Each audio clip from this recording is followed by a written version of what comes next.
Look, I think I'm probably the only one on the panel that is an immigrant. I came from Australia 28 years ago with a backpack. I love this country. I'm really glad to be able to live here. But I never came here expecting that I would be able to get a house, use, you know, send child benefit back home, use the welfare system. I always thought that it was a privilege to be here. And I do not understand when we have the kind of social tensions we have here with schools which are just overflowing now. You've got more children of school age in this area proportion of population than anywhere else in the country. Yeah. And that's because you have lots of people coming in, many of whom want to work really hard and want to contribute. But the government is not taking account of the pressure it puts.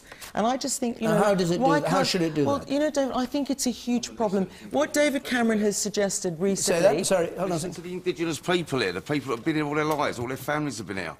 David Cameron did suggest that, that we had a ban, so if someone was coming in, they had to work for 3 months and pay tax before they were able to use the benefits. I would say 10 years. I would say make it a bigger barrier, make people contribute. All right. That's what I would say. Make your point, sir, again. What was it? 1 in 7 new businesses are set up by immigrants, yeah? To employ immigrants.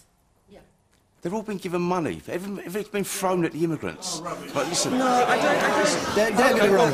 Can I finish then? Listen, I've applied for 100 jobs in the railway. 100 jobs. I don't even get an interview no more. In the old days, at least you get a letter, at least you get a rejection letter.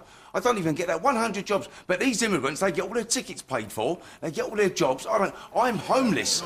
I've got nowhere to live. I have to go down today and see an immigrant telling me that well, that's the truth. Well, that's the truth. I went down to John Smith's house today, and an immigrant tells me that I cannot live here. I cannot get nowhere to live. All right. David Aronovich. Hang on. All right, let's hear... OK, we get your point. Let's... You are... And we get nothing. Sir, you're blaming... I'm not blaming immigrants at all. No, you're blaming the wrong people. I'm not... You're blaming... I'm just stating the facts. Can I just say something? Case. No. You're stating a perception of the facts of the case, and I can for me personally, and for many people like me. Yeah, OK, you made your point. Let him answer. I know, but just because you perceive something doesn't make it true. It's true for me. No.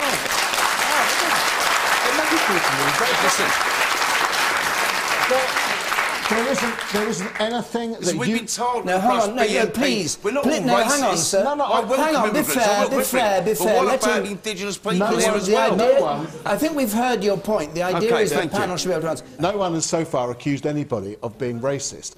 But the things that you've said were exactly what was said about my grandparents when they came over to the Jewish East End in the early 1900s. Exactly the same things. They said precisely the same things. We can't walk through our streets because they're not ours anymore.